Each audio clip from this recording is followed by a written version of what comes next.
graça e a misericórdia do Senhor continue conosco. Amém, irmãos? Ela já está. Coisa boa é estarmos debaixo da graça, da misericórdia do Senhor. Antes de irmos para a nossa reflexão dessa noite, nós estamos a cada semana pensando sobre família. O tema é a família, o desafio é a família. E ao longo dessas semanas, Deus tem ministrado muito ao nosso coração. Já faz algum tempo, que esse é um tema que eu queria tratar. Algum tempo eu fui para Weimar, eu gostaria de tratar. Sei que Deus tem já preparado o meu coração, a minha vida para esse momento. E esse é um tempo especial de Deus para a nossa vida. Mas antes eu queria que você abrisse sua Bíblia comigo. Nós vamos fazer aqui uma oração de fogo. Então abra sua Bíblia comigo em Zacarias, capítulo 2. Vamos fazer uma oração. Zacarias, capítulo 2.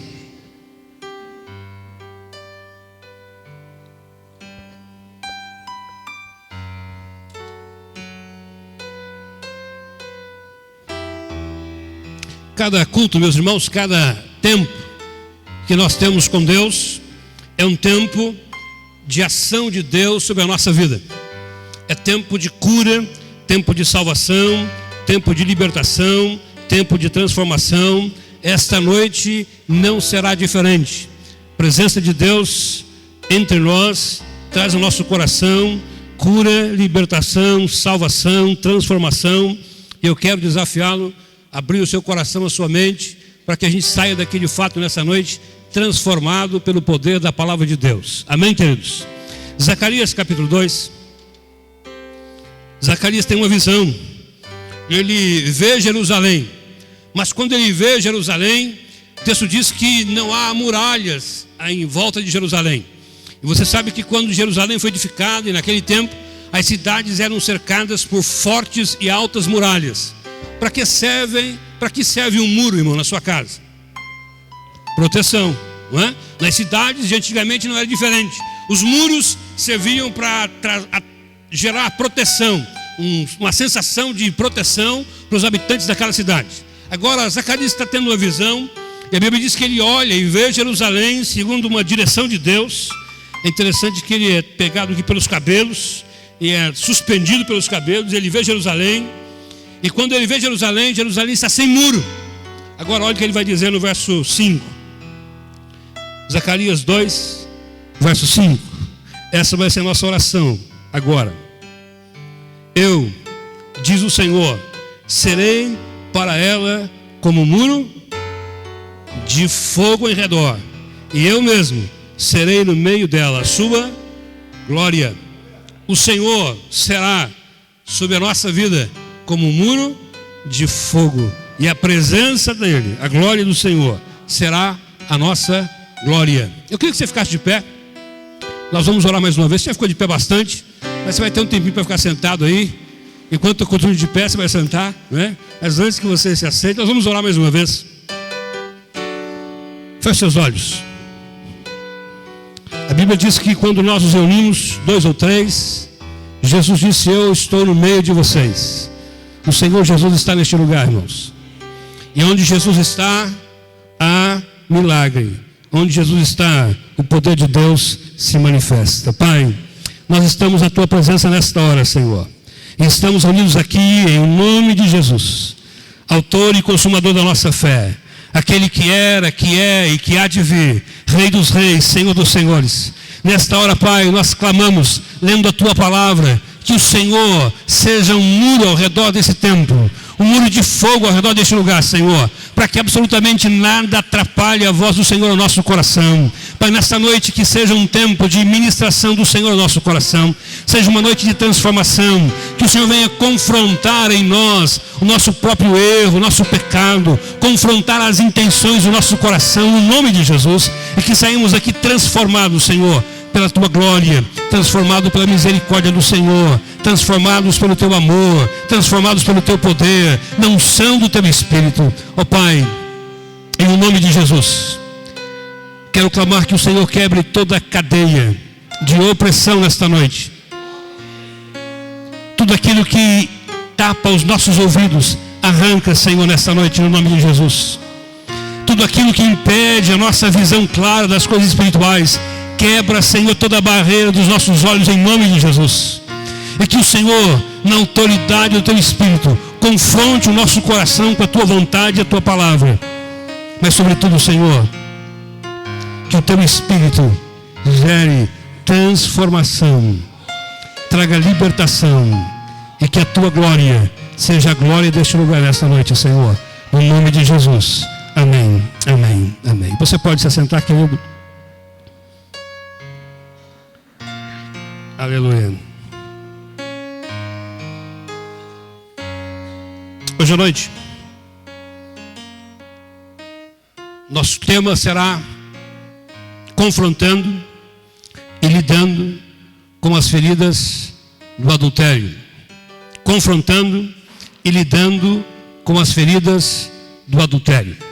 Não é muito comum que a gente veja o pastor fazendo convite para a gente vir para um culto para ouvir sobre adultério. Não é muito comum. Não é muito comum que a gente se depare, seja confrontado com esse tema no nosso dia a dia, mas é muito mais real que a gente conviva com isso o tempo todo. É muito comum que eu e você convivamos com essa realidade durante todo o tempo. Conheçamos pessoas que já enfrentaram isso ou que estão enfrentando esse tema, que vivem esse dilema, que vivem essa luta, que vivem essa barreira e que têm que enfrentar isso de maneira séria e de maneira espiritual. Por isso, hoje à noite, na autoridade do nome de Jesus, nós vamos confrontar esse espírito e lidar com as feridas, e pela graça de Deus sairemos daqui edificados nesta noite. Para quem é essa mensagem? Pastor, a mensagem de adultério serve para quem? Serve para você que é solteiro. E se você pensa em casar, tem que ouvir essa mensagem, manter o seu coração preparado, porque você vai ter que lidar com tentações na sua vida emocional, na sua vida física, na sua sexualidade, e precisa aprender a olhar com os olhos espirituais toda a armadilha do diabo contra a sua vida. Então, se você é solteiro, você é bem-vindo a essa ministração, porque eu sei que Deus vai preparar você para uma vida de vitória. Amém, queridos? Uma vida longe das profundas e duras feridas que o adultério pode gerar. Essa mensagem é para os casados. Se você é casado, esta palavra é para você. Para você que certamente, se ainda não enfrentou, vai ter que lidar com as tentações da sexualidade, na sua vida emocional, lidando certamente com dificuldades para enfrentar toda a tentação que a sensualidade desse tempo nos proporciona. É para aqueles que, de alguma maneira, já se envolveram no relacionamento extraconjugal e que agora você pensa assim: não, pastor, eu já vivi isso, mas isso já passou na minha vida, já faz muito tempo. Um dia eu orei, pedi perdão a Deus e estou livre do negócio. Você vai descobrir hoje à noite, se você não der os passos certos, você sempre sofrerá uma perseguição espiritual contra a sua vida. É por isso que talvez você tenha lutado tanto tempo, imaginando: meu casamento não deslanche, meu relacionamento conjugal não anda, eu já orei, já pedi perdão, mas a coisa não deslancha, não anda, não avança. Então essa é para você, e você vai aprender hoje à noite como tratar com isso. E também para aqueles que eu não sei, talvez o seu marido ou a sua esposa não saiba, talvez os seus pastores não saibam, talvez as pessoas amigas não saibam, mas você sabe que está envolvido num relacionamento pecaminoso, extraconjugal, de adultério. Nós vivemos um tempo em que esta é uma palavra quase que desabilitada do nosso vocabulário. A gente prefere termos como dar uma escapadinha, pular a cerca. A gente prefere termos mais light, mais tranquilos, menos constrangedores. Mas, queridos, em nome de Jesus, nós vamos romper com a permissividade dessa sociedade e aquilo que nós costumamos chamar de fraqueza, a Bíblia chama de pecado, e é assim que vamos tratar nessa noite, porque eu sei que Deus quer nos abençoar, que saímos daqui livres para a glória do Senhor. Amém, queridos? Precisamos aprender sobre esse tema, porque o que Deus quer para nós não é uma vida de escravidão, mas uma vida de liberdade. Há um texto em Hebreus capítulo 13, verso 4, será o nosso texto pontapé inicial, nosso texto base. Ele está na projeção aí, e eu queria que você fizesse a leitura comigo bem forte, vamos ver juntos. Hebreus 13, verso 4, o texto está na projeção, vamos lá. Venerado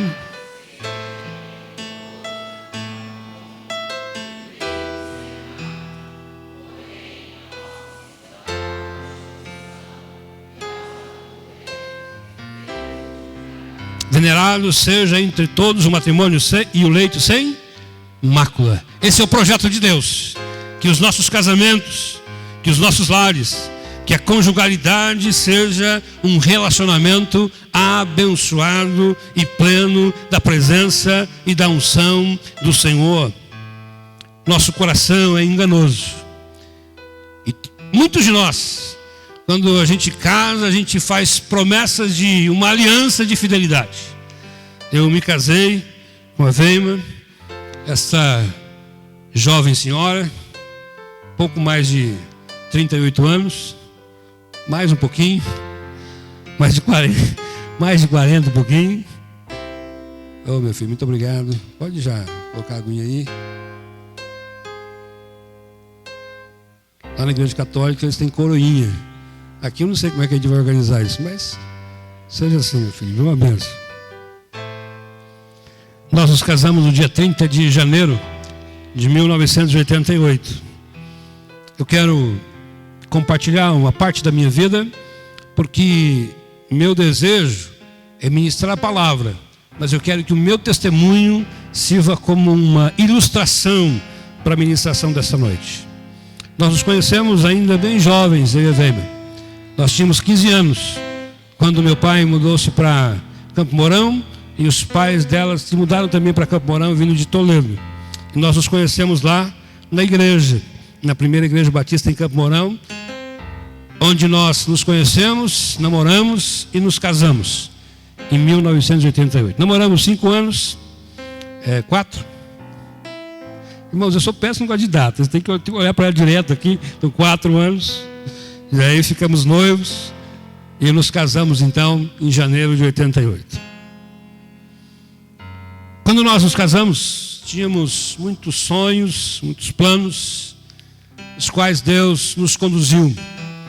Quando nós nos casamos, em 88, eu já pastoreava a Igreja Batista do Castelo, em Campo Grande. Depois nos mudamos para lá e continuamos naquela igreja mais 2 anos. E Deus nos deu a graça de termos filhos, conduzimos o ministério. Ao longo de todos esses anos, a Vema tem sido para mim uma companheira muito especial no ministério. Eu louvo a Deus em todo o tempo, porque também Deus a chamou para o ministério. E nesse tempo, ela tem recebido também a unção, graça de Deus, para exercer comigo o ministério. E caminhávamos como qualquer casal, com tempos bons, alguns dias difíceis, algumas dificuldades, até que um dia eu me vi envolvido num relacionamento extraconjugal. Até chegar a esse momento, muitas coisas aconteceram. Então eu queria primeiro olhar com você quais são as bases, e você vai entender ao longo da nossa caminhada hoje à noite. Quais são algumas bases para que esse espírito se aloje na nossa vida. Preste bem atenção, querido. Ninguém levanta um dia pela manhã e diz assim: hoje eu estou tranquilo, hoje amanheceu, o dia está lindo, eu estou tranquilo, estou de folga hoje, acho que hoje eu vou, eu ia pescar, mas eu vou adulterar. É assim que acontece? Claro que não, irmãos. Ninguém levanta de manhã e diz assim: não, eu hoje estou tranquilo, estou à toa, já fiz tudo o que tinha que fazer. É muito interessante, porque isso é um processo. E esse processo se estabelece quando a gente dá a Satanás algumas bases. Então eu quero que você abra a sua mente, abra aí o seu coração, faça essa oração e diga: Senhor, fale comigo ao longo dessa ministração. Se há na minha vida, porventura, alguma dessas bases estabelecidas, hoje à noite eu quero arrebentar esse negócio no nome de Jesus. Porque eu quero sair daqui livre. Eu não quero dar ao diabo nenhum espaço, nenhuma base para a minha vida. Então, quais são algumas bases para que o diabo possa estabelecer um ponto? Pode não ser hoje, irmãos, pode não ser amanhã, pode levar anos, mas um dia, quando ele estabelece uma base e você não se atenta para ela, essa base se torna uma plataforma de onde o adultério pode chegar na sua vida. Primeira base é raiz do pecado de todos nós, é a iniquidade. Você pode repetir comigo? Qual é a primeira? Iniquidade. Iniquidade. Iniquidade é a base do pecado em nós. A gente chama de pecado aquilo que a gente faz, age, aquilo que você diz. E você diz: ah, pequei, não podia ter dito aquilo. Ah, errei, não podia ter feito aquilo, pequei. Então aquilo é pecado. Mas o que está na base do que nos motiva a pecar é a iniquidade. E a Bíblia diz em Romanos 3:23 que todos nós somos pecadores. Davi vai dizer: Senhor, eu fui gerado em pecado. Não está dizendo que a mãe dele adulterou quando ele nasceu, não. Está dizendo que nós recebemos, quando nascemos, a semente do pecado em nós. Isso é iniquidade. Então, preste atenção. A primeira base, todos nós já nascemos com ela, que é a base da iniquidade. Todos nós temos tendência ao erro e ao pecado. Todos nós temos a tendência natural ao erro e ao pecado. Então vem a segunda base que às vezes Satanás estabelece em nós como um caminho, e às vezes motivado por uma carência emocional. Você pode repetir comigo? Qual é a segunda? Carência emocional. Uma visão distorcida de si mesmo. Às vezes uma visão, uma autoimagem negativa começa a levar alguém a buscar satisfação em relacionamentos que estão superficialmente bajuladores. E é interessante como essa coisa acontece. Funciona mais ou menos assim. A gente sai de manhã e alguém do seu trabalho olha para você e diz assim: mas você tá bonitão hoje, hein? Eu te abracei quando você chegou. Tá cheiroso. E você diz: nossa, será que eu estou assim mesmo? Estou bonitão mesmo? Será que estou cheiroso mesmo? E no dia seguinte: mas você é uma pessoa legal. Eu gosto de você. Eu gosto de conversar com você. E não tem nenhum problema você dizer que eu estou cheiroso e bonito. Nada errado. O problema é quando essa base espiritual maligna se estabelece em nós e começa a gerar em nós uma carência afetiva, emocional, que está para além daquilo que você e eu conseguimos administrar em todo o tempo. E sabe qual é o próximo passo? O próximo passo é a comparação. A gente começa a fazer comparação. E a comparação é assim: ah, se todos os homens fossem... hoje é você, pastor. Você está aqui pertinho de mim mesmo? A gente olha e diz: ah, se todo homem fosse igual a você, que tivesse assim um talento especial para música, que todo homem fosse igual a você, que tivesse um talento especial para culinária, que cozinhasse bem. E se o meu marido fosse igual a você? Primeiro a gente começa a tratar como se fosse igual. Sabe qual é o próximo passo? É dizer assim: ah, se o meu marido fosse você, ah, se a minha esposa fosse você, seria muito diferente. É uma base estabelecida pelo diabo para chegar ao nosso coração. Até aí, ele está estabelecendo bases e conceitos, nos levando a pensar, a gerar em nós raciocínio, dúvidas, questionamentos. Então se estabelece a terceira base. Quando começam a acontecer os conflitos conjugais. Quem são os casados que estão aqui hoje? Levanta a mão, por favor. Só os casados, levanta a mão. Só os casados. Obrigado, pode abaixar. Agora, quantos de vocês que estão casados já enfrentaram algum tipo de conflito conjugal? Levanta a mão de novo, quero ver. Só os que enfrentaram conflitos conjugais. Isso, ainda bem, graças a Deus. Não foi só eu e a Veima, né? Muitos aqui já enfrentaram conflito conjugal. Irmão, conflito conjugal é um negócio comum em todo casamento. Conflito conjugal é um negócio natural no casamento, porque nós somos pessoas diferentes. Por exemplo, eu quando penso que eu vou tirar folga, eu fico imaginando assim, meu dia de folga será um dia de folga. Eu quero ir para casa, não quero fazer nada, mas nada mesmo, nada. Eu quero levantar, tomar café da manhã e deitar de novo. Uma coisa boa. Eu fico deitado lá, estou em folga, é feriado. Aí levanto. Se estou muito disposto, vou lavar a calçada. Mas aí é um negócio que eu tenho prazer, tacar fogo e água. Aí eu vou tacar fogo em alguma coisa, jogar alguma coisa, enfim. Mas não quero fazer mais nada. Aí vou deitar de novo. Almoço de outra vez. E fico lá, torcendo para que tenha um futebolzinho na televisão, um filme bom, enfim. Quero ficar sozinho. A Veima é o contrário. Quando a gente pensa em tirar folga, eu fico imaginando que ela faz um plano de 1000 lugares para que ela ir. Nós viajamos recentemente, eu e ela.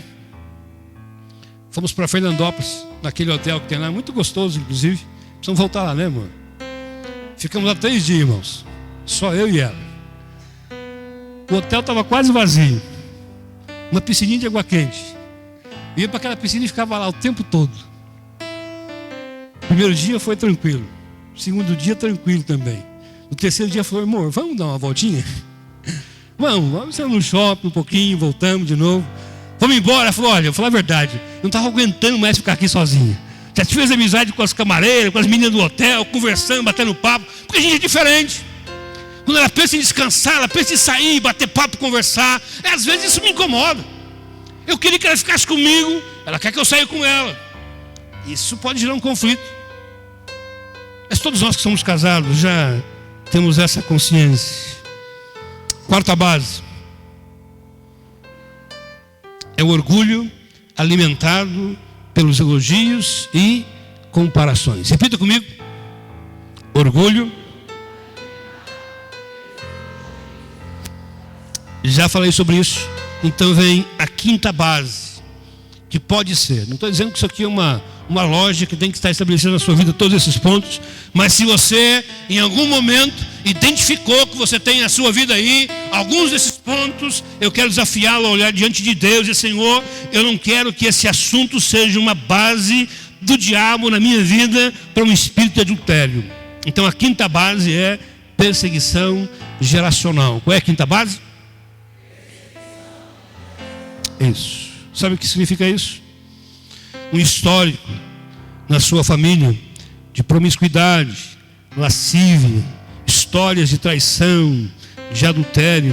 Isso pode gerar na sua linhagem uma perseguição sexual ou na área sexual, manifestando propulsões para um relacionamento de adultério.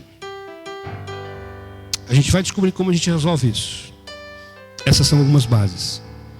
Mas o adultério, meus irmãos, tem um potencial altamente destrutivo. O adultério tem um potencial altamente destrutivo. A gente não tem muita noção do que acontece. Eu ouço algumas canções que hoje, é interessante o que acontece no meu coração hoje. Então eu quero compartilhar com você o que acontece em mim. Eu hoje, quando ouço algumas músicas, ela gera em mim uma dorzinha aqui na ponta do meu estômago. É como se eu estivesse sentindo uma pequena dor. Porque está instalada nas letras de muitas canções o incentivo ao adultério. E a gente não percebe como esse negócio é engraçado em algumas propagandas de televisão, por exemplo. Você já viu? Propagandas de cerveja, propagandas de carro, propaganda de creme dental. Muitas delas fazem uma alusão divertida a uma traição. Novelas estão cheias de histórias de amor, de traição. Sim ou não, irmãos? Eu não assisto novela, detesto novela, não gosto de novela. Mas sei que toda novela, para fazer sucesso, tem que ter uma história de amor, traição, porque ninguém ama ninguém, ninguém se casa com ninguém, ninguém vive com ninguém com o amor pleno da novela. Tem que trocar no caminho. Mas a gente não descobre isso, irmãos, até que a desgraça do adultério estoure na nossa casa. Esse é um negócio do diabo, irmãos. Feridas profundas. Então eu vou listar para você o potencial destrutivo que o adultério tem. Meu irmão, no nome de Jesus. Minha irmã, no nome de Jesus. Se você, ouça, se você tem se sentido atraído fisicamente ou emocionalmente por alguém fora do seu casamento, trate isso como uma coisa, como uma mina debaixo dos seus pés, que pode explodir a qualquer instante. Trate isso com a seriedade com que Deus trata isso. Então eu vou listar para você algumas coisas que fazem do casamento, do adultério, um poder altamente destrutivo. Primeiro, o adultério provoca a marginalização espiritual, emocional e ministerial da pessoa que adulterou. O adultério provoca a marginalização. Sabe o que é marginalização? É colocar à margem. Olhe bem para mim. Eu sou pastor há mais de 20 anos. E ao longo de todos esses anos, nas igrejas pelas quais eu já cresci como membro e pastoreei, a grande massa da igreja não são homens. Estou certo ou estou errado, irmãos? Estou certo. A grande massa são mulheres. Por quê, irmãos? Porque os homens estão perdendo o seu foco.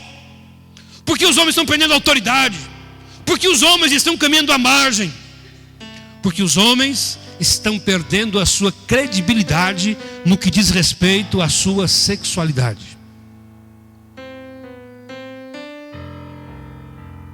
E o adultério tem o devastador poder para colocar alguém à margem. Nós vamos vivendo na marginalidade, na periferia. Perdemos autoridade em casa, porque você sabe que quando você está envolvido no relacionamento extraconjugal, você não tem credibilidade na sua casa.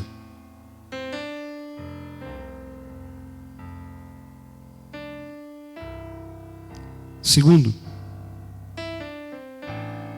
o adultério perturba emocionalmente o casamento. Você pode repetir comigo? Perturba emocionalmente o casamento. É muito interessante como a Bíblia vai nos dizer em Ezequiel 8:3 e número 5:14 que há um espírito de ciúmes que se manifesta normalmente em ambientes de adultério. A esposa ou o marido sabe que alguma coisa está errada. Eu me lembro que uma noite a Vema disse para mim: o que está acontecendo? Nada. Tem alguma coisa errada? Não está acontecendo nada. E eu fiquei imaginando o que está acontecendo na cabeça dela. Sabe o que é isso? É um espírito de ciúme que brota, que nasce, que é gerado num ambiente de adultério. Se estabelece aí uma obsessão por ciúmes. Se estabelece ali um desprezo. Começa a nascer um desentendimento crônico. Qualquer pequeno problema é razão para uma grande briga. E o diabo vai alimentando esse desentendimento, dizendo: é melhor você se alimentar fora do seu casamento mesmo. E a cada desentendimento o diabo diz para você: o bom é que você tem alguém fora, porque no seu casamento é impossível ter paz.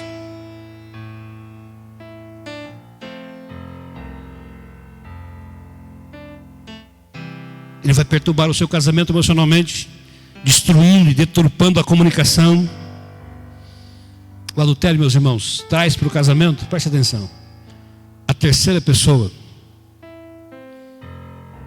para a vida, para a cama, para a sexualidade, para a vida espiritual. É a violação de uma aliança que perturba, gerando um desprezo. Terceiro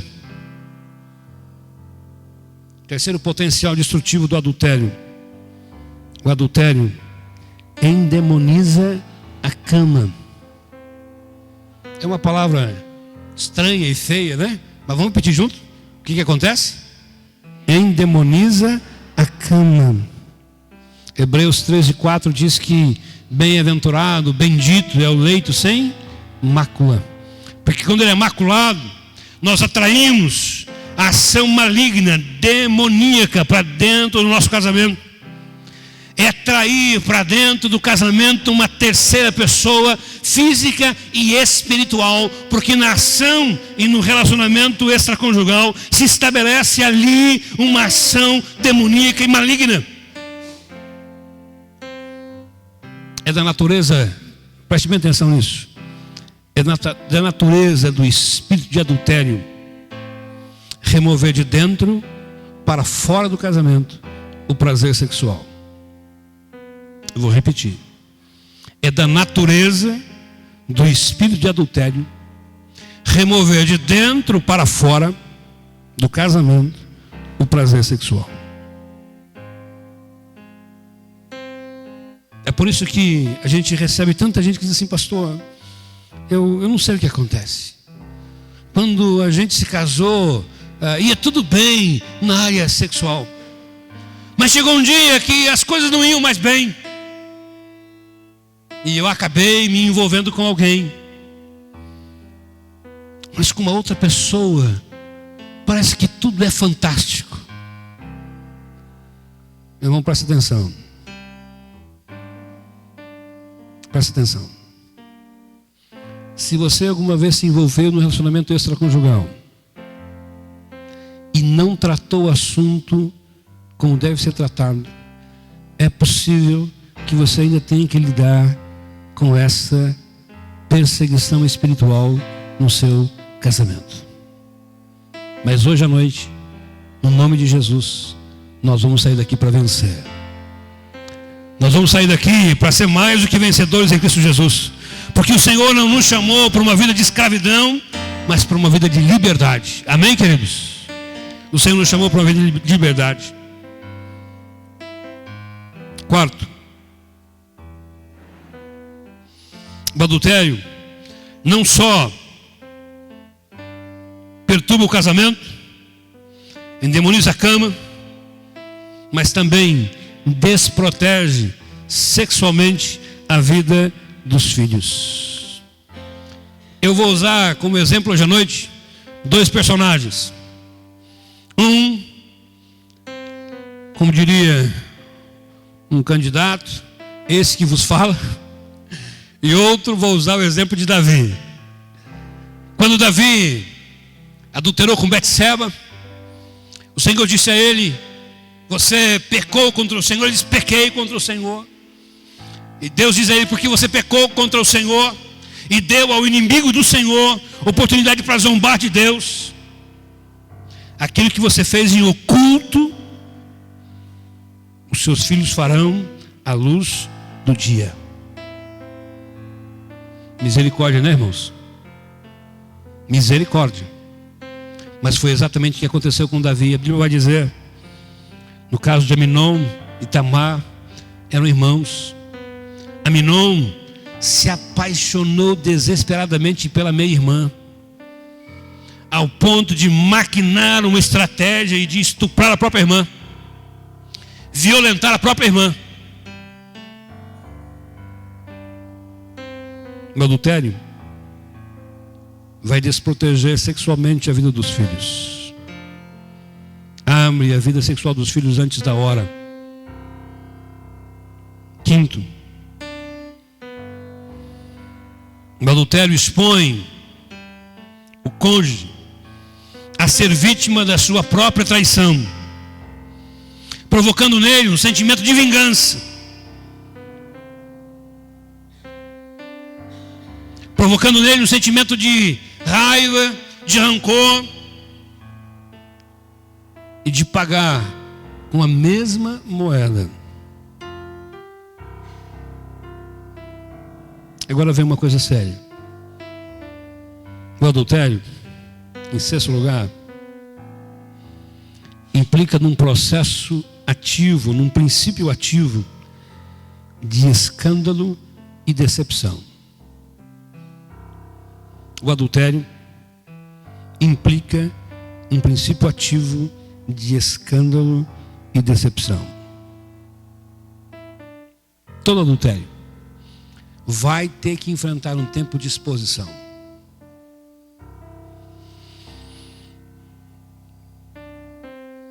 Me ajudou a lembrar aqui o dia.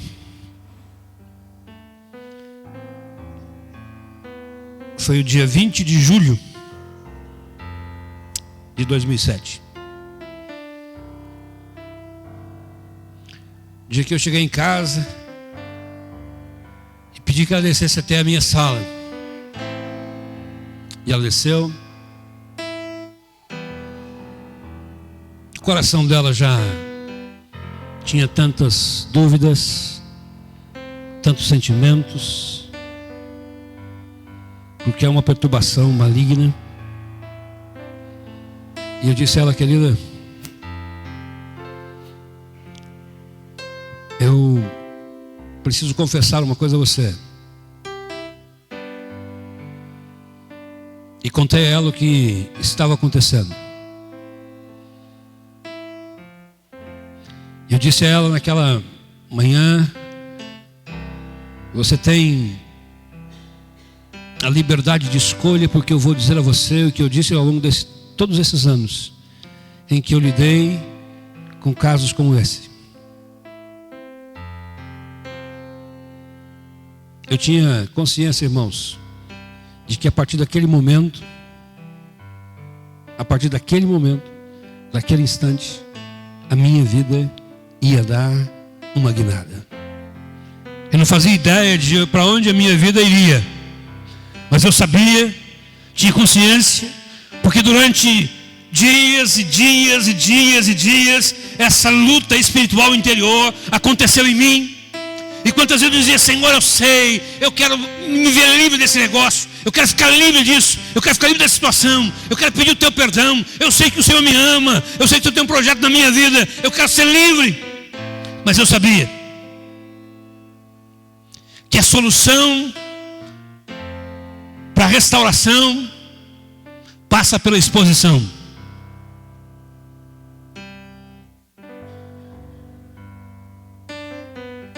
Quanto mais a gente sonega transparência, piores serão as dores da escravidão. Quanto mais a gente sonega a verdade, mais pesados ficam os grilhões do inferno sobre a nossa vida.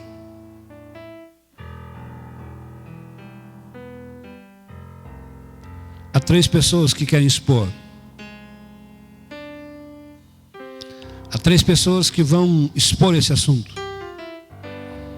A primeira pessoa é a pessoa envolvida. Porque nós somos traídos pela nossa própria concepção de mentira.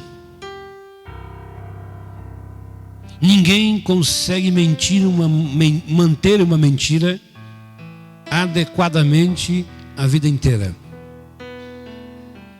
A segunda pessoa em expor esse assunto é o diabo. Ele vai te ajudar a maquinar esquemas para não ser pego. Preste atenção, ele vai te ajudar a elaborar esquemas para manter o negócio em oculto, até o ponto em que você seja tão profundamente envolvido que ele vai deflagrar essa bomba na sua vida para expor, se possível, de maneira irreversível, a situação na sua vida. A terceira pessoa interessada em expor isso é Deus. Meus irmãos, e aí eu corro para aquilo que Davi disse: eu quero cair nas mãos do Senhor, porque muitas são as suas misericórdias. Eu quero cair nas mãos do Senhor, porque muitas são as suas misericórdias.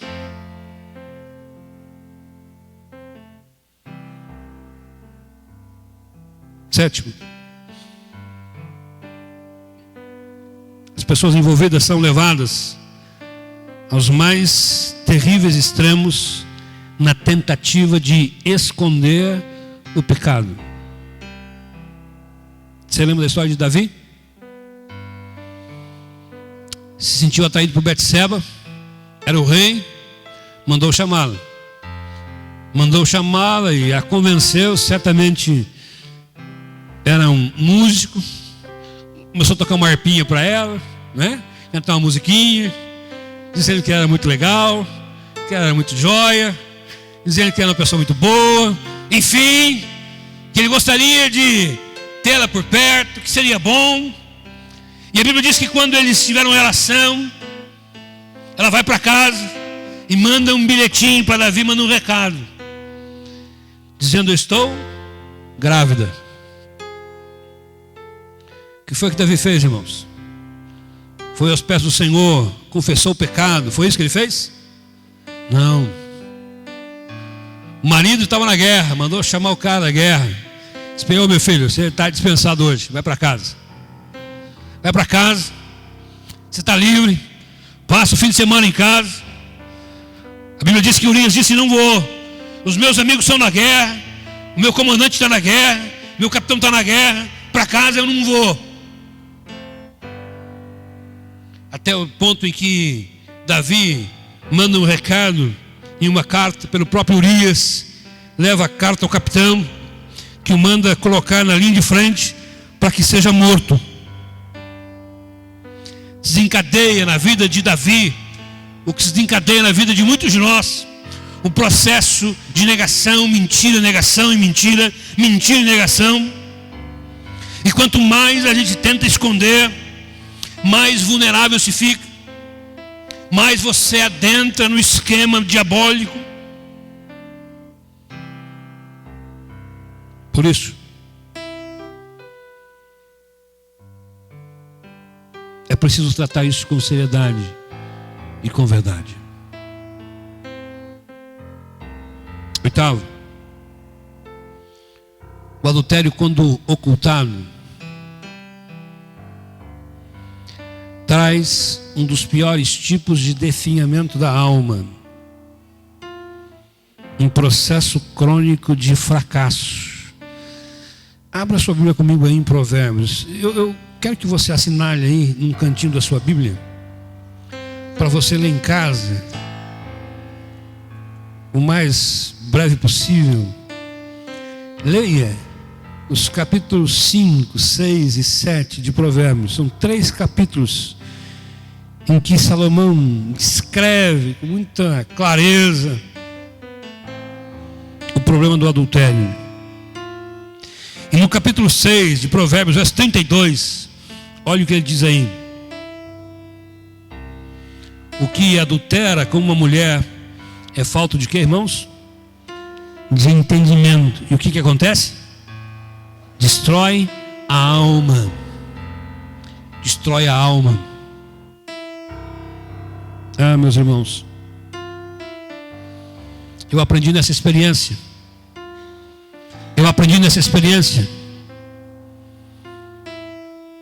Que é impossível que você seja crente, que um dia tenha entregado a sua vida a Jesus, que um dia confessou a Jesus como seu Senhor e Salvador, que entre num esquema como esse, mantenha uma vida dupla, que não tenha que tomar em um momento da sua vida pelo menos uma destas 3 decisões que vou te dizer agora. Você vai ter que tomar uma dessas 3 decisões, porque não é possível que você caminhe com Deus mantendo um relacionamento extraconjugal, temendo a Deus. Vai ter que tomar uma dessas 3 decisões. Primeira, você tem que abandonar a fé. Vai chegar o dia que você vai dizer: não, eu decidi, quero manter essa vida dupla. Vou botar uma máscara quando eu chegar na igreja. Quando eu sair da igreja eu tiro a máscara e vou tocar a vida. Quando eu chegar na igreja eu vou cantar, vou tocar, vou ministrar, vou orar, vou levantar a mão, vou entregar meu dízimo. Ninguém vai perceber que está acontecendo nada errado comigo.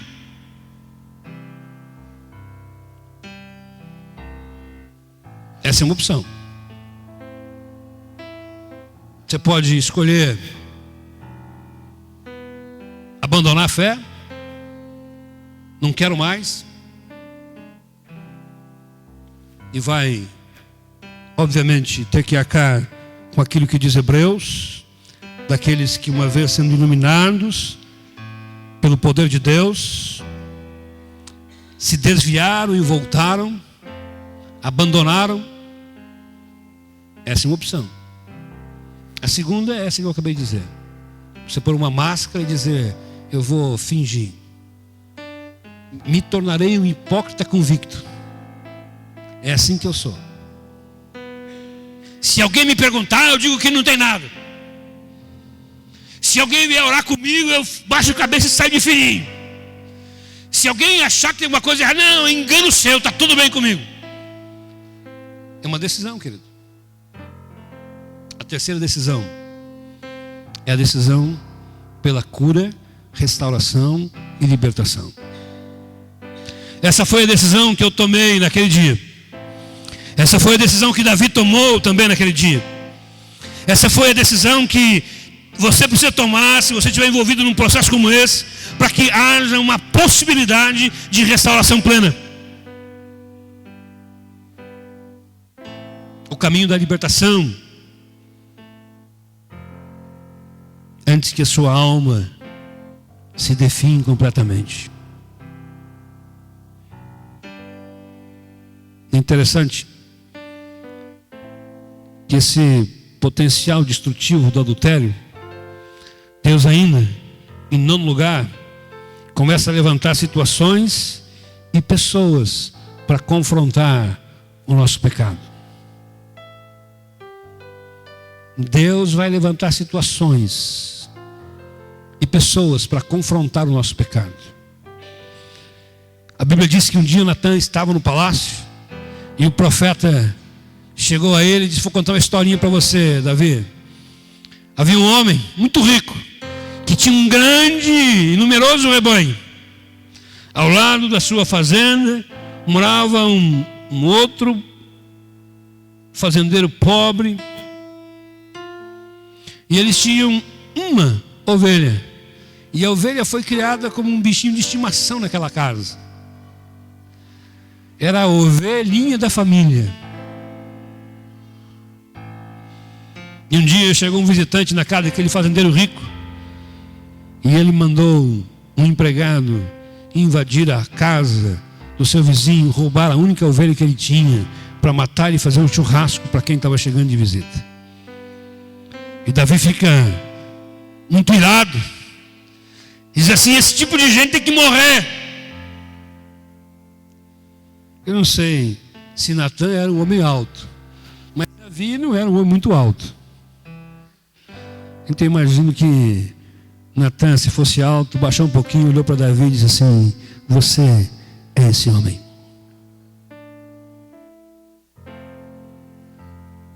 Esse dia também aconteceu na minha vida, irmãos.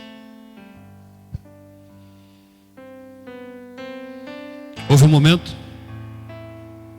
em que alguém me chamou para uma conversa e disse assim: isso está acontecendo?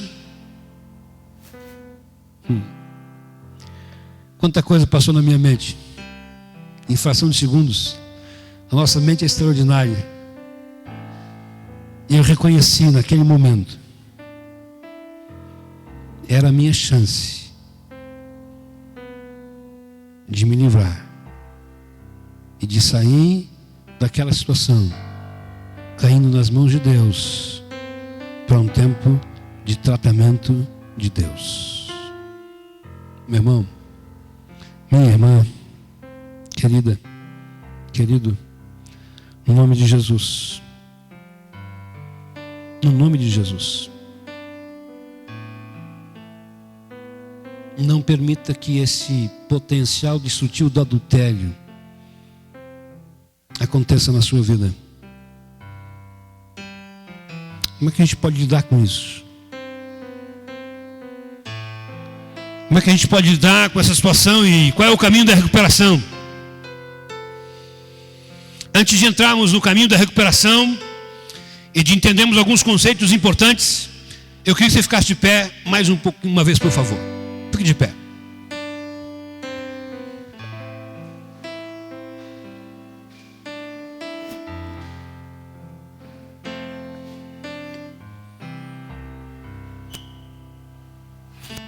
Esse não é um tema muito fácil. Eu sei, porque o Espírito Santo está me dizendo aqui, que enquanto eu estou dizendo, tem muita coisa passando no seu coração e na sua mente, de gente que já vivenciou, já experimentou, está vivenciando ou experimentando. Mas eu quero hoje à noite, na autoridade, em nome de Jesus, dizer que esse não precisa ser o seu fim.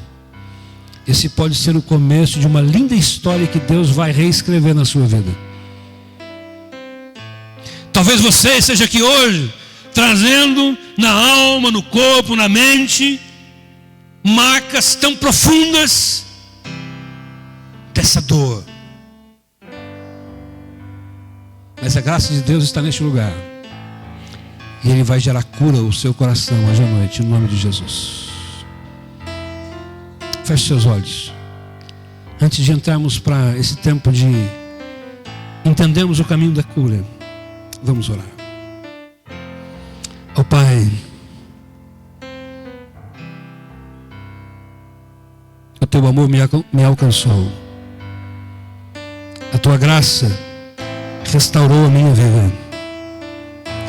Nesta noite, Senhor, eu sei que o Senhor vai fazer milagres aqui. Vidas serão transformadas. Casamentos serão restaurados. Feridas serão curadas. Obrigado, Senhor. Em nome de Jesus. Amém. Amém. Você pode se sentar de novo? Deixa eu mostrar para você um negócio interessante. A gente tem que aprender alguns conceitos. A gente precisa entender o conceito de confissão, perdão, arrependimento e purificação. Vamos entender o conceito de confissão. Confessar é reconhecer que errou. Sim ou não, irmãos? Muita gente confessa.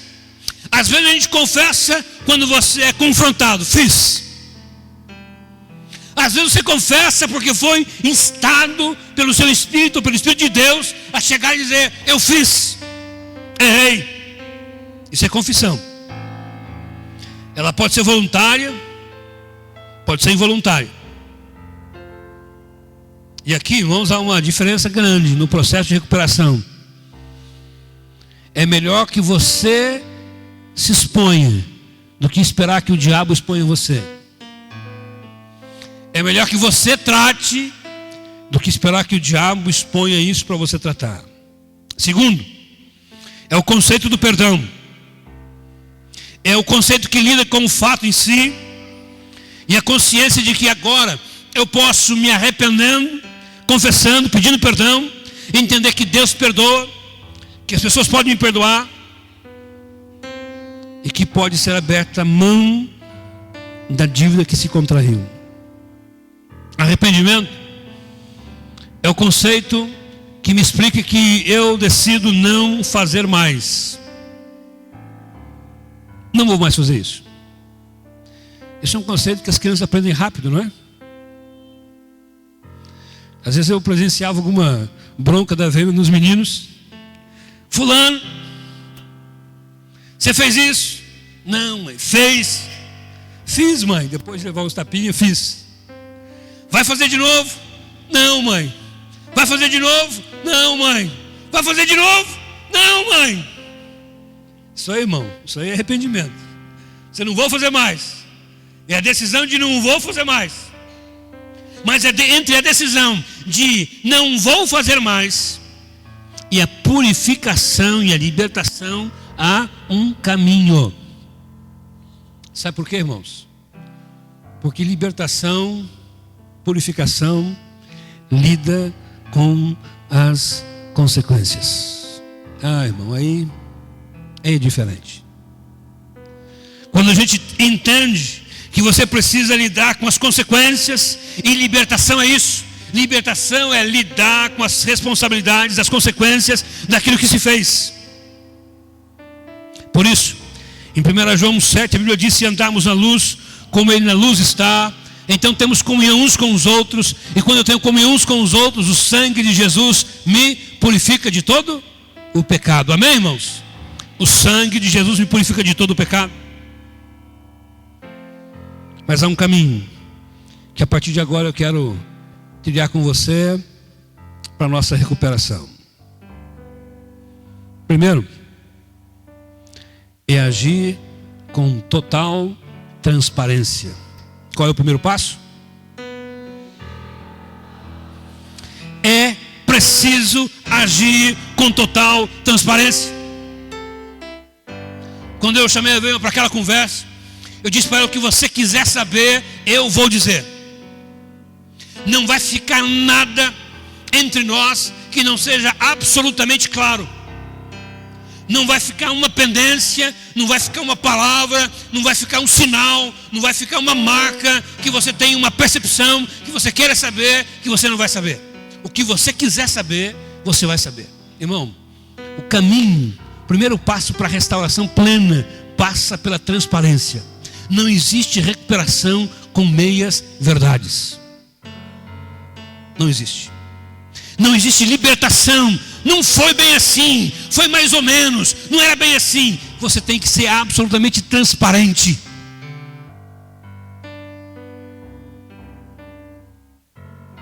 Pastor, mas como é que eu faço agora? Isso já foi, já passou. Se eu contar agora, porque a vida inteira ela me disse: se acontecer alguma coisa, a vida inteira ele me disse: se acontecer alguma coisa nesse sentido, eu nunca vou perdoar você, e o nosso casamento acabou.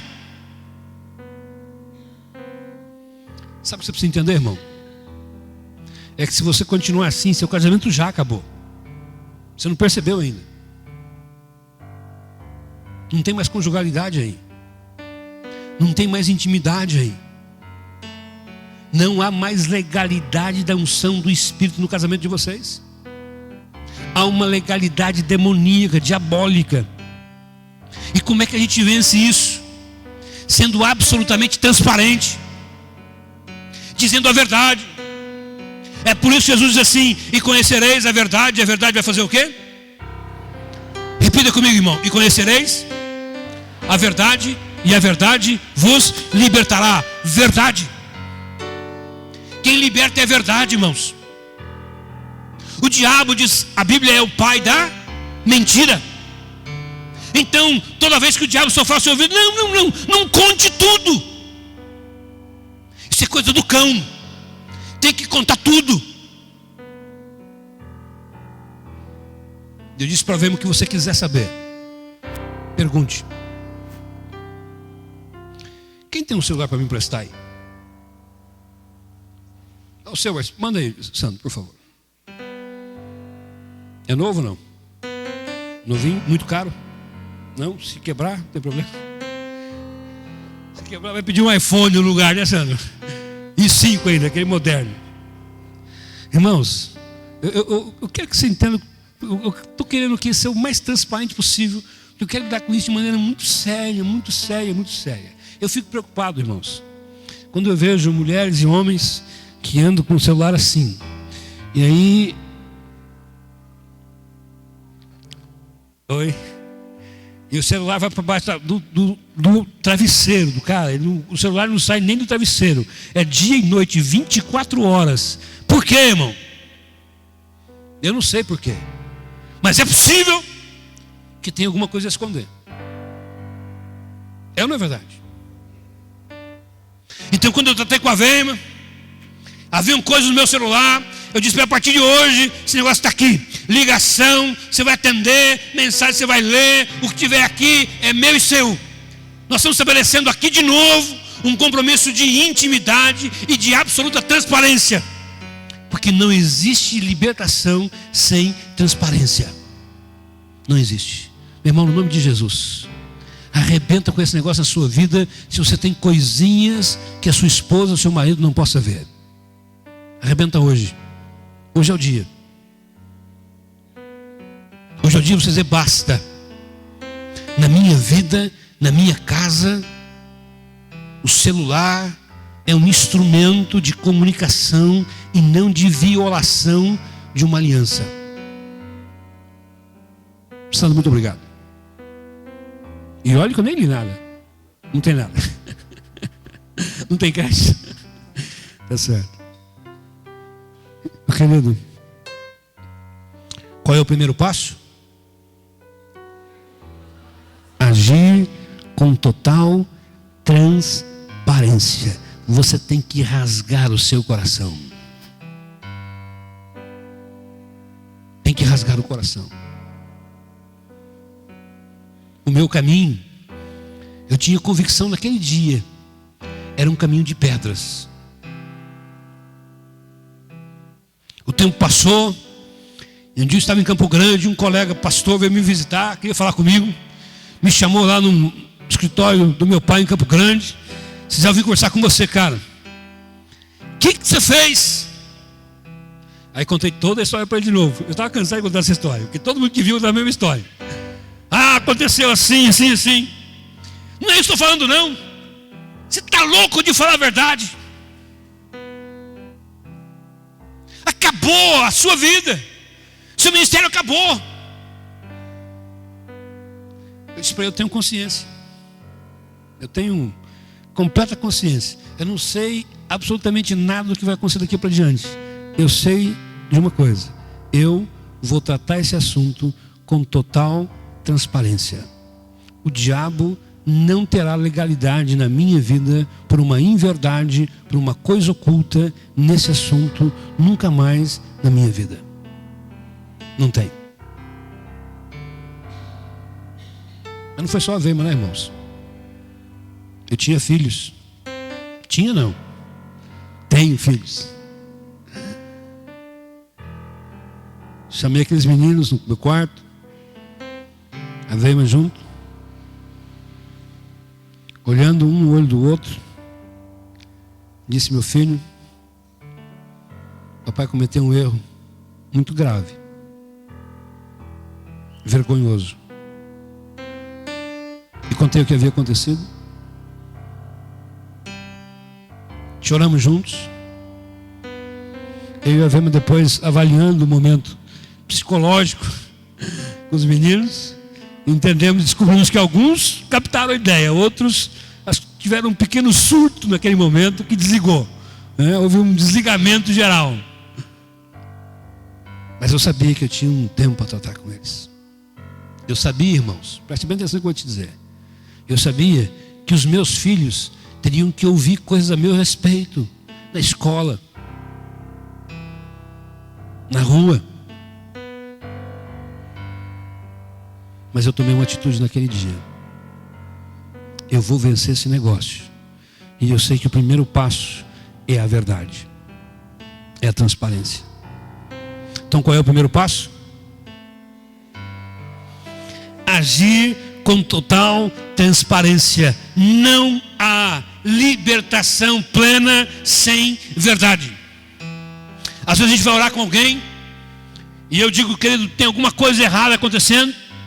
Não, pastor, está tudo bem. E sinceramente eu faço aquela oração de que o Senhor tem misericórdia, abençoa se o Senhor quiser, vai na paz, tchau. Acabou a oração, irmão. Que não tem libertação se não houver verdade. Não tem libertação se não houver transparência. Então, esse é o primeiro passo. Segundo passo: é preciso abrir mão da posição e do status. Vamos lá, Elzinho? Mais um aí? Isso. É preciso abrir mão da posição. Vamos repetir juntos? É preciso abrir mão da posição. É preciso abrir mão da posição. Eu estava com a consciência de que naquele momento eu estava abrindo mão de uma posição ministerial, pessoal, familiar, que até então eu havia exercido. Eu era pastor da segunda igreja. A igreja estava crescendo. Estávamos reunindo quase 300 pessoas nos nossos cultos.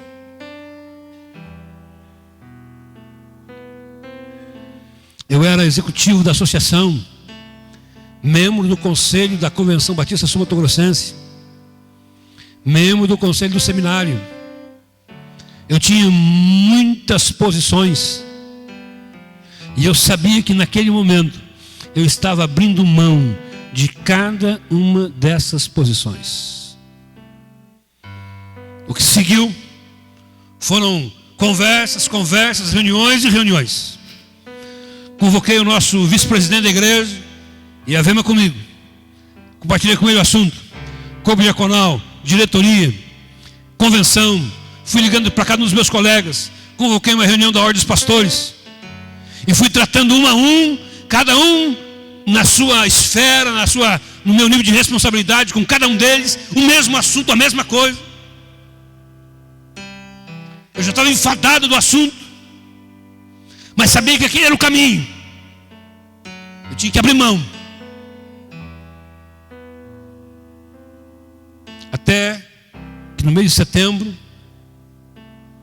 eu entreguei a minha carta de exoneração como pastor da segunda igreja, entendendo que esse era o tempo. Esse era um tempo. Sabe por que muitos de nós não somos livres? Sabe por que muitos de nós não conseguimos avançar e deslanchar na vida espiritual, nem conjugal, nem familiar, nem na vida profissional? Porque é uma ação maligna, demoníaca que nos prende, porque a gente não quer abrir mão. Se eu falar a verdade, o que vão pensar de mim? O que vão pensar de mim? Se eu disser a verdade, eu vou perder a minha posição de status. E o meu filho, o que vai dizer de mim? Pai, você sempre pregou isso e errou. Pai, você ensinou isso o tempo todo. O que minha filha vai pensar de mim? O que a igreja vai pensar de mim? O que meus colegas vão pensar de mim? Olha, querido, se você quer libertação, você tem que abrir mão do seu status. Tem que abrir mão. Eu sabia. E a Vê me perguntava às vezes: o que nós vamos fazer? Eu não sei. Às vezes eu perguntava: o que nós vamos fazer? Ela dizia: eu também não sei. Eu não sei. Eu sei que esse é o tempo de abrir mão, de liberar, dizer: eu não quero andar mais nesse caminho de pecado, de adultério. Eu vou abrir mão de todo estado, de toda posição, porque eu sei que se eu abrir mão e andar com Deus, na misericórdia, graça de Deus, há uma possibilidade de restauração. Possibilidade, irmãos. Vou repetir: possibilidade de restauração. Quando a gente fica pegado a uma posição, as cadeias se avolumam sobre nós. Davi teve que fugir do palácio, perseguido pelo próprio filho, em 2 Samuel capítulo 15. Terceiro passo para a recuperação. Vamos repetir qual é o primeiro? Agir com total transparência. Qual é o segundo? Terceiro? Sinceramente, irmão, muitas vezes eu disse: Senhor, pula essa parte. Dá para pular esse negócio. Você vai... Eu estou dizendo aqui o caminho, irmãos. Eu quero que fique muito claro isso. Não existe, numa situação como essa, vou repetir outra vez, num caso de adultério, não existe só uma oração pedindo perdão. Você tem que arcar com a responsabilidade. E vai acontecer um tempo de apedrejamento. Vai acontecer um tempo de perseguição. Vai acontecer um tempo em que as pessoas vão dizer: você é um amaldiçoado.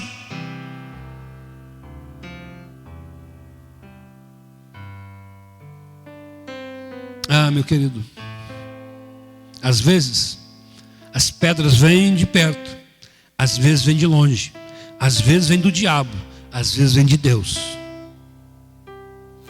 Mas elas virão. Elas virão.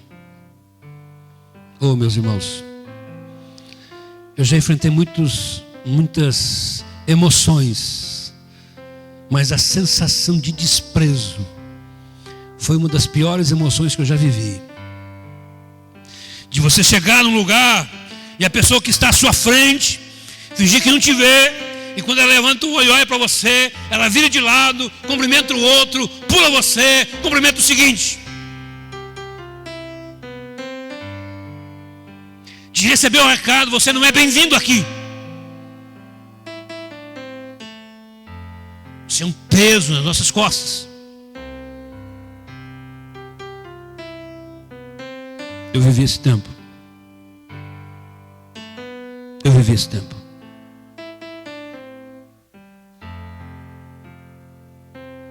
Davi viveu esse tempo. E você tem que discernir. Vai ter que baixar a cabeça e aguentar.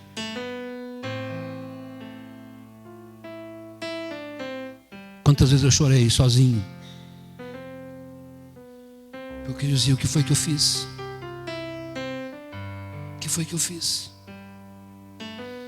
Destruí a minha família, destruí uma outra família, destruí a vida de tanta gente.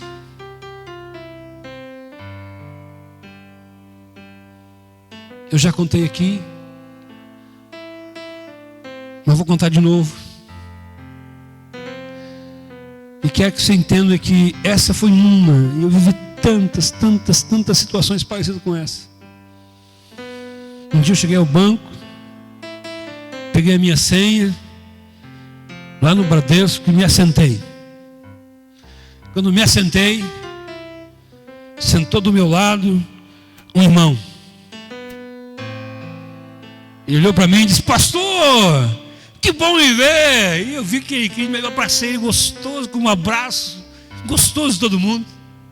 Disse: que bom te ver. Eu disse: oh, quanto tempo não te vejo.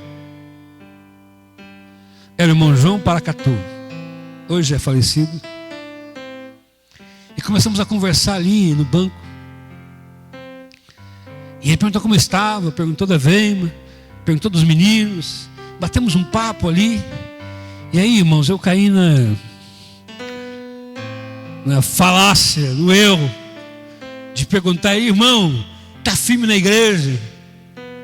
Ele disse: não, pastor, eu não estou não. Naquela hora o meu mundo desabou. Eu disse: não está, irmão João, por que não? Ele foi muito sincero, irmãos. Ele disse para mim assim: pastor, é que depois de tudo aquilo que aconteceu, eu fiquei meio perdido.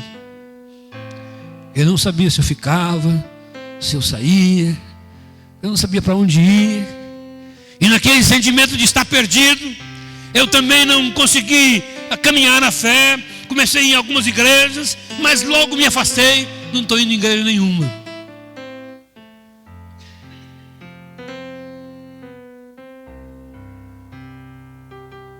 Até hoje, de vez em quando o diabo ainda me apedreja nesse tema.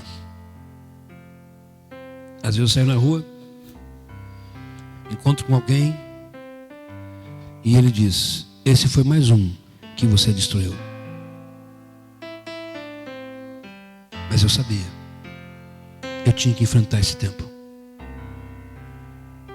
Quando nós começamos, eu quis fazer um tempo diferente na igreja. E liguei para um dos meus amigos e disse: eu queria que você viesse pregar aqui na nossa igreja numa quinta-feira. Não, eu vou sim, que joia. Tá tudo bem, tá tudo combinado, tá bom. No dia ele me ligou: Zé, não vou mais, cara. Eu falei: não vai mais por quê? O que aconteceu? E ele disse, não vou mais porque eu conversei com o meu pessoal aqui, eles disseram melhor não ir. Mas por que não? Porque você não está na convenção ainda e tal, não vai ser legal. Aí a ficha caiu e eu disse para ele, tá, mas peraí, você já pregou na igreja presbiteriana? Já. Na Assembleia de Deus? Já. Então não tem nada a ver com convenção. Tem a ver comigo, mas eu já entendi. Eu desliguei o telefone e eu entendi. Era mais uma pedra que eu tinha que aguentar. Eu chorei, mano, aquele dia de novo. Me senti humilhado. Preguei naquela noite, só Deus sabe como. Eu preguei. Eu sabia que eu tinha que enfrentar esse tempo. Você vai ter que discernir. Você vai ter que encarar algumas situações. Você vai ter que suportar o tempo da desconfiança, da falta de crédito, da pressão, da cobrança, do desprezo. Vai ter que enfrentar. Vai ter que enfrentar a esposa te ligando às 5h15. Você não chegou em casa ainda por quê? Era para ter chego 5 horas. Quando eu te ligar, atenda. Não me deixe ligar 2 vezes. O meu coração fica arrebentado. Quando eu te ligo, você não me atende. Não é assim, meu bem? Tem que enfrentar, irmãos. Tem que enfrentar. Tem que baixar a cabeça e desculpa, querida. Eu vou te atender no primeiro toque. Se bem que eu estou fazendo mais isso, né? Sabe por quê? Porque o tempo de apedrejamento é só um tempo. Se você agir com verdade, se você agir com transparência, se andar na diante de Deus, Deus vai restaurar a sua vida. Deus vai restaurar o seu conceito de vida, os seus princípios de vida. E se você suportar, vai entender que esse é um processo de Deus para tratar você. Eu já estou terminando, irmãos. Depois, eu quero bater um papo só com os homens, uma nova oportunidade. Aí a gente vai rasgar o verbo mesmo. Aí é só entre nós, não é? É não falar aqueles termos que vocês precisam ouvir mesmo, para a gente tratar isso de maneira séria e profunda com os homens. Quarto, estou terminando. Além de suportar o tempo de apedrejamento, você precisa assumir o compromisso e disposição e responsabilidade por tudo aquilo que aconteceu. Agora preste atenção. Precisa restaurar o que for possível restaurar e aprender a conviver com aquilo que não for possível restaurar. Eu vou repetir. Isso é muito sério. Tem que assumir responsabilidade. Compromisso de restaurar o que for possível restaurar e aprender a conviver com aquilo que não for possível mais restaurar.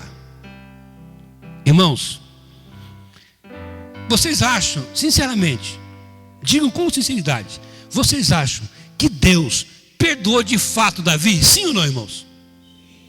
Perdoou, porque foi depois que Deus disse a respeito de Davi: achei um homem segundo o meu coração.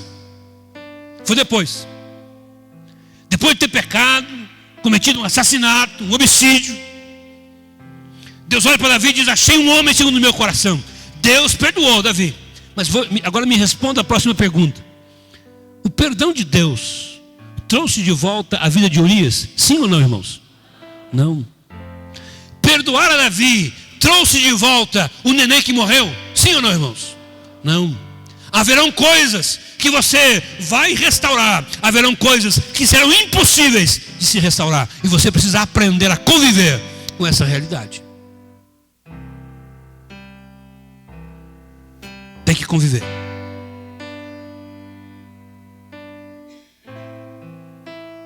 Tem que conviver. Tem que ter responsabilidade. Para para dizer: eu vou enfrentar essa batalha, assumindo as responsabilidades do que eu fiz, restaurando o que for possível e aprendendo a conviver com as perdas que são impossíveis de serem restauradas.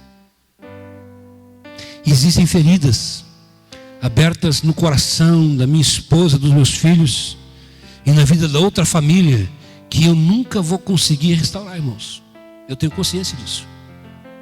Tenho consciência disso. Volta e meia, de tempo em tempo, eu recebo uns recados. E eu não vou diante de Deus dizer: Senhor, olha o que estão fazendo comigo. Eu digo: Deus, tenha misericórdia de mim, Senhor, e me ajude a permanecer firme no propósito, porque eu sei que esse tempo vai passar. Eu sei. É minha responsabilidade. Não vou pôr a culpa em ninguém. Não vou transferir responsabilidade para ninguém. Não vou dizer quem é culpado ou quem é sem culpa. Eu tenho culpa, a culpa é minha.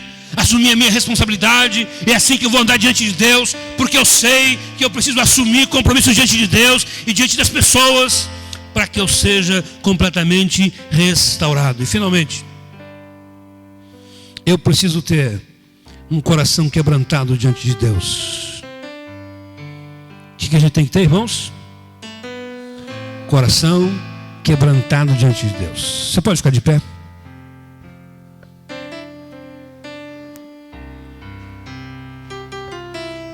A gente fez, quando começou, uma oração de fogo. Agora a gente vai fazer uma outra oração.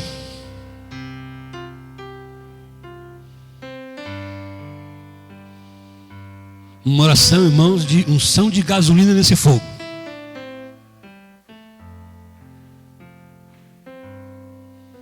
Deus tem um caminho de vitória para o nosso coração. Eu tenho alguns desafios muito especiais para o seu coração hoje à noite.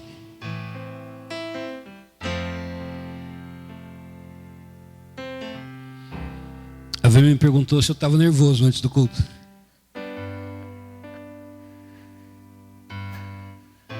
Eu acho que eu estou ainda. Eu sempre fico nervoso antes do culto. A minha mão sempre fica gelada. Isso aqui é uma responsabilidade, irmãos. Mas eu quero que você olhe bem para mim. Eu não sei como é que está a sua vida hoje. Não sei. Eu não sei em que nível você está sendo tentado. Se isso já aconteceu há muito tempo na sua vida. Se está acontecendo nesse tempo, não sei. Eu sei que de todas as formas Deus quer nos tratar. Agora preste bem atenção. Eu sou o milagre, irmãos de Deus. Você está olhando para um milagre. Nós recebemos um colega em casa e ele disse: Zé, o que vocês estão começando é impossível. Isso não vai funcionar. Nunca se ouviu na história que isso fosse possível.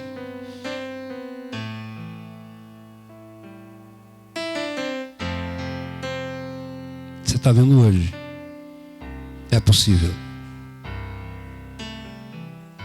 Restauração plena é possível em Jesus. Porque o meu pecado não é maior que a graça de Deus.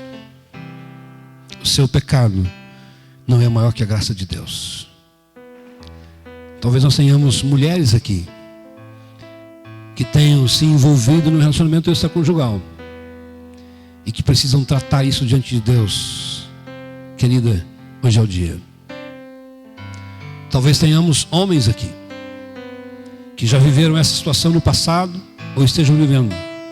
Hoje é o dia da gente dar um basta no mundo espiritual e sair daqui para dizer: em Jesus, hoje eu saio daqui para uma vida livre, abundantemente livre em Jesus Cristo. Os primeiros dias foram tão difíceis.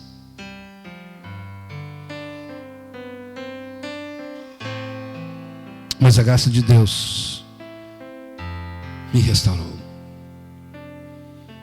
Restaurou o coração da minha esposa, nosso casamento. Eu e Veima não fingimos. Não estamos aqui brincando. Eu disse algumas mensagens atrás que eu oro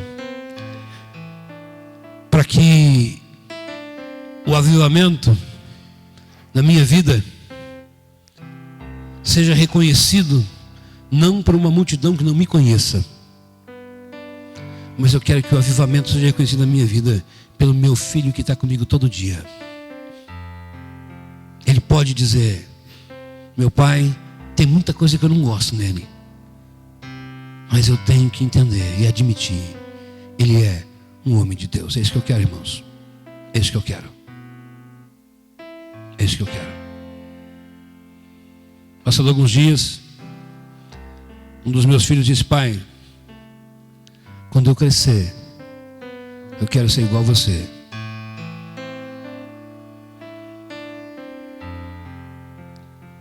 Isso é o maior presente. Isso é um sinal. Se Deus restaurou Davi, se Deus me restaurou, pode restaurar qualquer um. Qualquer um.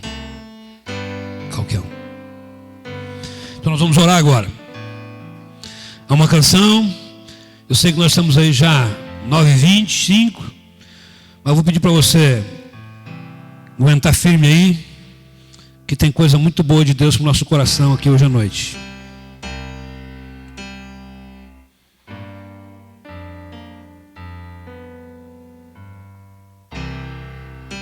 Nós vamos orar e nós vamos colocar a nossa vida diante do Senhor para esse tempo de vitória. Nessa igreja, o pecado não será tratado como uma fraqueza, será tratado como pecado. Aqui, quem adulterar ou qualquer outro tipo de pecado será tratado como pecado, confrontado à luz da palavra de Deus, mas sobretudo receberá sempre uma palavra: Deus tem vitória para você, Deus tem libertação para você, Deus tem cura para você, Deus tem transformação para você. Deus pode transformar a sua realidade hoje, Deus pode transformar o seu caminho hoje, desde que você abra o seu coração, desde que você tenha o coração aberto para Deus, com sinceridade e verdade. Diga: Senhor, eu quero, é isso que eu quero. Eu quero andar em santidade, eu quero mais do Senhor, quero andar contigo. Vou assumir a responsabilidade. Quem sabe não tenha homens ou mulheres aqui nessa noite que vai chegar em casa hoje, chamar a esposa e dizer: olha, há 10 anos aconteceu uma coisa. Pastor, pode ser um problema. O problema você já tem. O que você vai fazer é resolver o problema hoje. Como é que eu faço? Graça de Deus, poder de Deus.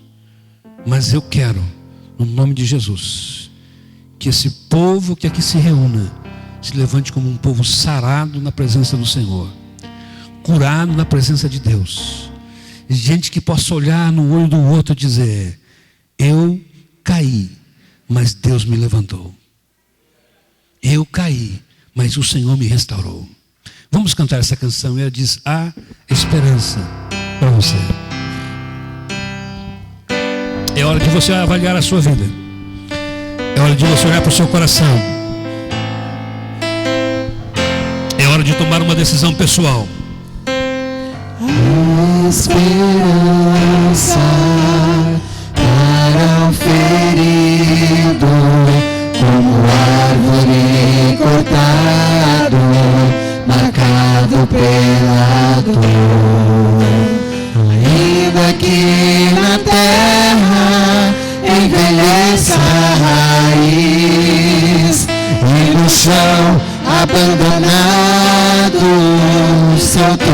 morrer.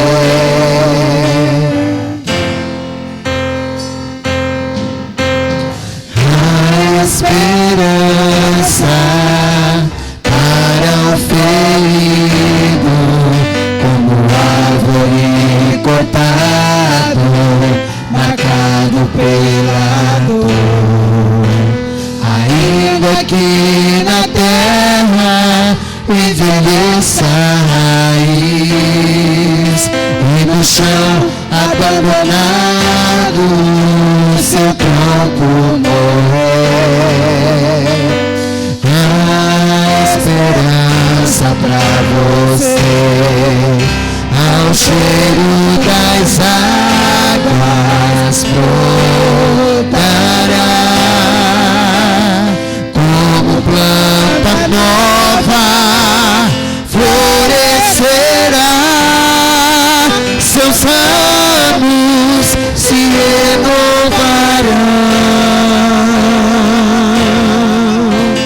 não cessarão os teus frutos e viverá.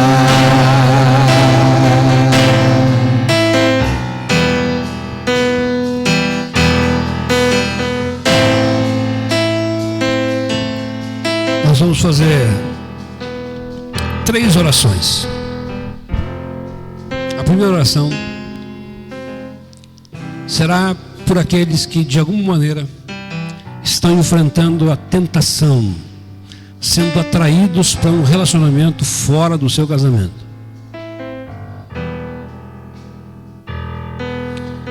Eu não sei qual é a sua realidade.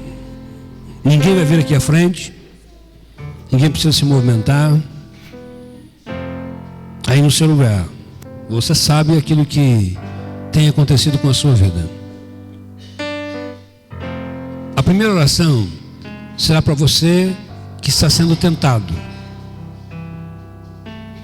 que está sendo atraído para um laço, para uma cova. Salomão diz, é como quem vai um boi que caminha para o matadouro sem saber.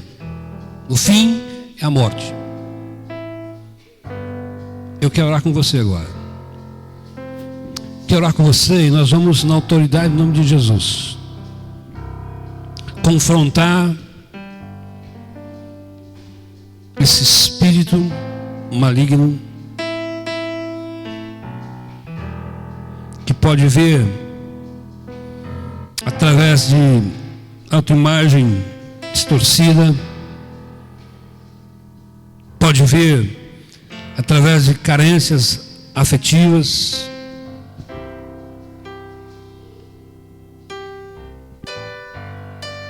você pode estar sendo atraído de alguma maneira. Nós vamos orar. Feche os seus olhos.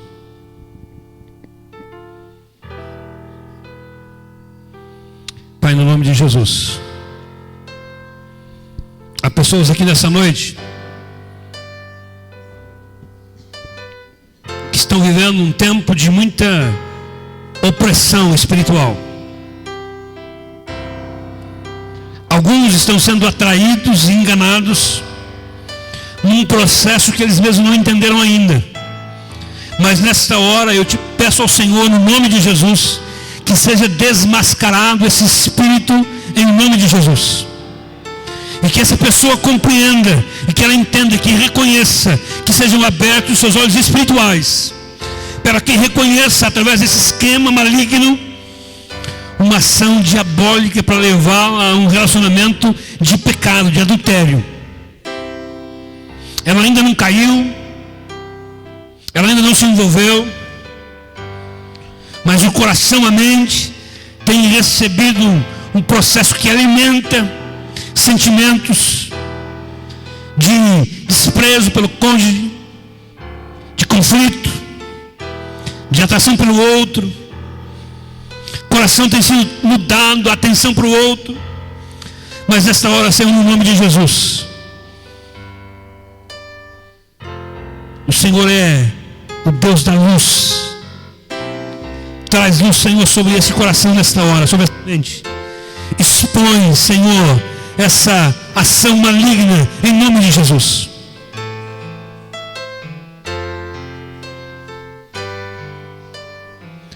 Meu irmão, minha irmã, se você sentiu aí o toque do Espírito Santo dizendo, essa oração é com você, é hora de você dizer: Senhor, hoje eu tomo posse da minha vitória em nome de Jesus. É hora de você dizer: Senhor, eu abro mão das paixões da minha carne, porque eu quero viver em santidade diante do Senhor. É hora de você dizer: Senhor, eu quero a cada dia andar em santidade diante do Senhor. Pai, quebra, Senhor, todo o laço do diabo, toda ferramenta preparada. Tem gente que tem um chamado especial, gente que o Senhor tem dado dons, talentos, gente que tem um potencial missionário de evangelização, de edificação, gente que tem potencial para transformar vidas, estão sendo arrastadas, enganadas. Pai, no nome de Jesus, que essa seja uma noite de libertação, e que o Senhor ordene a esse espírito maligno a retirada. Quebra, Senhor, essa armadilha em nome de Jesus. A segunda oração que vamos fazer é por aqueles que de alguma maneira já se envolveram ou estão envolvidos num relacionamento extraconjugal.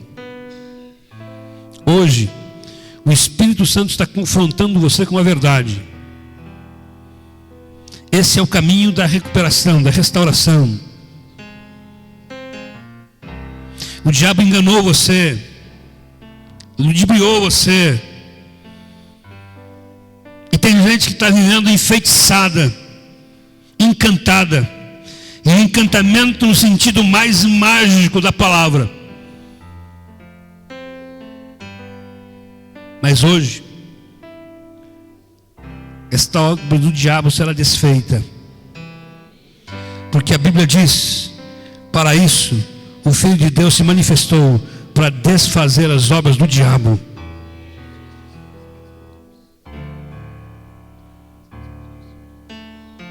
Vamos orar. Pai, não há nada que esteja encoberto diante do Senhor. Não há palavras, não há sentimentos, não há ações, não há envolvimentos, não há coisas que conseguimos encobrir diante do Senhor. Tudo está nu e patente diante dos olhos do Senhor. Ainda que eu subisse ao mais alto dos montes, ou descesse à caverna mais profunda da terra, até ali a tua mão me alcançaria, o teu Espírito estaria comigo. Não há esquemas tão bem embolados e armados que não seja descoberto, porque a tua palavra é viva e eficaz, mais penetrante que espada alguma de 2 gumes, e que penetra até a divisão da alma e do espírito, e é apta para discernir pensamentos e intenções do coração, e não há criatura alguma que fique encoberta diante do Senhor. Pai, nesta hora eu quero expor diante do Senhor, trazer à luz todo relacionamento pecaminoso,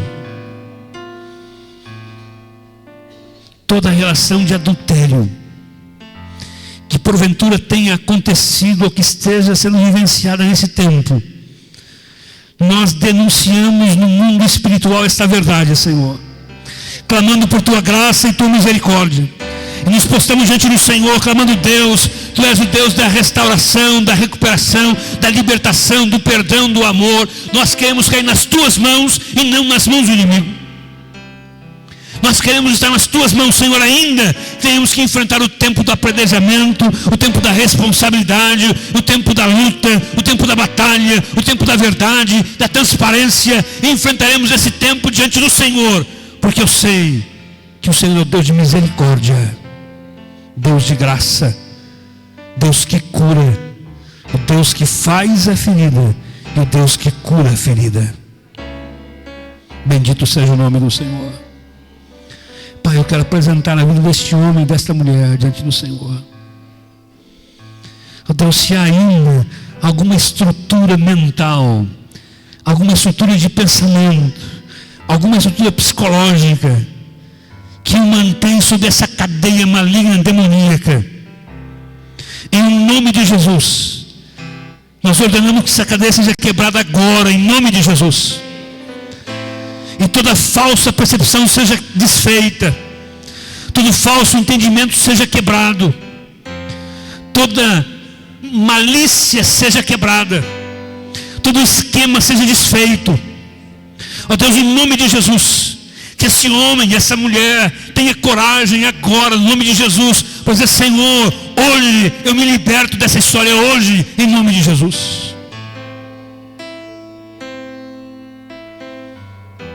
Ó Deus, nós queremos viver uma vida de vitória diante do Senhor, e não há vitória sem santidade, não há santidade sem quebrantamento, não há quebrantamento sem verdade, não há verdade sem exposição. Por isso nós nos expomos diante do Senhor, e nós intercedemos esta hora, Senhor, como igreja. Perdoa o nosso pecado, Senhor, perdoa-nos. Oramos intercessoriamente por cada um desses casos, dessas pessoas, desses homens e mulheres, e nos colocamos na brecha diante do Senhor por eles, clamando: Deus, tem misericórdia, Senhor, dá a eles a oportunidade, o tempo de se reconciliarem, de se arrependerem, de se voltarem para o Senhor. Ó Deus, ó Deus, quebra, Senhor, quebra esse encantamento diabólico no nome de Jesus. Quebra, Senhor, que o coração desse marido esteja convertido agora ao coração da sua esposa, que o coração dessa esposa se converta agora ao coração do seu marido, ao coração, à mente, ao corpo, no nome de Jesus, no nome de Jesus.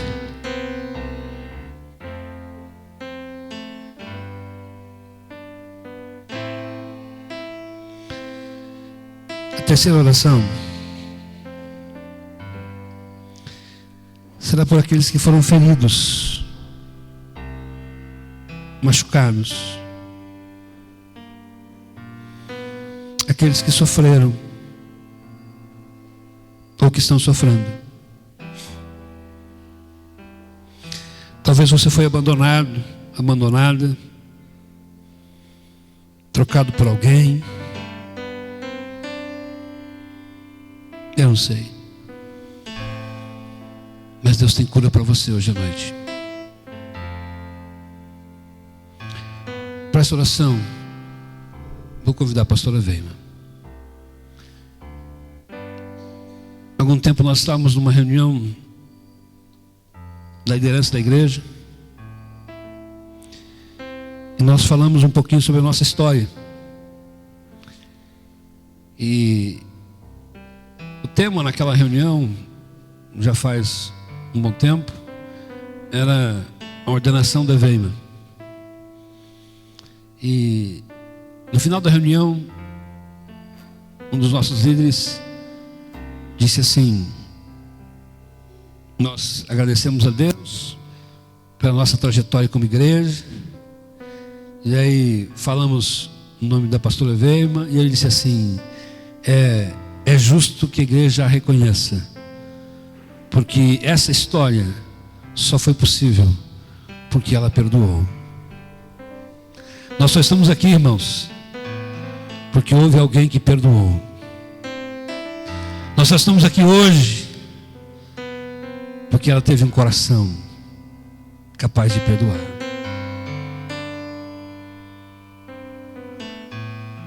Nós vamos orar. E se você tem sofrido com essas feridas, a graça de Deus para você hoje à noite. Deus, eu quero te agradecer. Aonde nós estaríamos se não fosse o Senhor na nossa vida? Quem nós seríamos, Deus, se não fosse o teu amor e a tua graça infinita? Nesta hora eu quero te honrar, Pai. Eu quero te honrar porque eu me sinto amada por ti. Eu quero te agradecer, Senhor, porque ainda muito jovem o Senhor me permitiu te conhecer e experimentar do Senhor. Muito obrigada, Senhor, porque eu amo estar na tua casa, eu amo servir ao Senhor, eu tenho prazer em te servir. E isso foi o sustento da minha alma nos dias de angústia, de dúvida, de dor. Mas eu te louvo, Senhor, porque o Senhor foi o meu Deus e o Senhor é o meu Deus. E assim como o Senhor fez comigo, eu sei que o Senhor tem feito com muitas mulheres nesse lugar, com muitas pessoas que o Senhor tem cuidado, que o Senhor tem abençoado.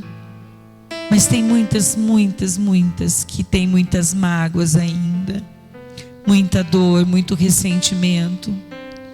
Muitos homens também têm sofrido, Deus. Mas nesta hora eu quero clamar diante de ti. O mesmo Espírito que me sustentou, que me direcionou, esteja agora, Pai, em nome de Jesus, inundando esses corações, Pai. Liberta, Deus, de toda dor. Liberta, Deus, de toda mágoa. Liberta, Senhor Jesus, de toda situação mal resolvida.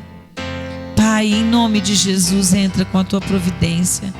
Porque se não for o Senhor, Deus, se não for o Senhor, Deus, não é possível, Pai.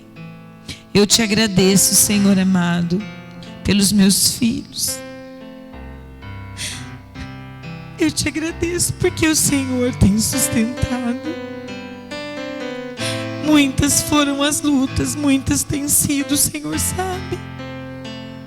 Mas eu te agradeço porque eles têm nos respeitado, Pai. E eu sei que isso é o Senhor. Eu te agradeço porque os meus filhos nunca se levantaram contra o Pai. E eu sei que isso é prova do teu amor. Muito obrigada, Senhor. Sustenta os nossos filhos, Pai. Que os nossos filhos, que os filhos dos teus servos tenham temor do Senhor. Que eles te conheçam, Pai. Quantos filhos têm sofrido, Pai. Tenha misericórdia, Senhor. Quanta dor, quanta marca, Pai, na vida dos filhos, Deus. Muitos filhos têm sido magoados, rejeitados, Pai, expostos, Deus, com tanta negligência dos pais. Mas nesta noite tenha misericórdia. Cuida desses corações. Quantas meninas têm sofrido, Senhor. Quantos meninos têm sofrido, Pai. Mas nesta noite, Deus, cura, cura, cura, cura.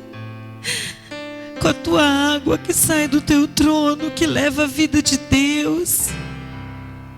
Senhor, restaura relacionamentos, Pai, na tua casa.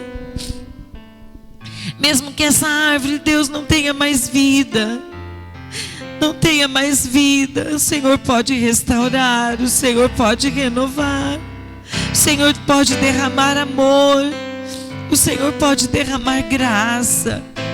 Ó Senhor, muito obrigada, Pai.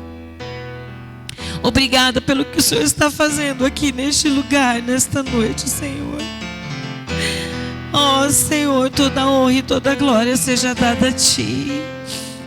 Eu quero Te louvar e Te agradecer, no nome de Jesus. Amém, Senhor.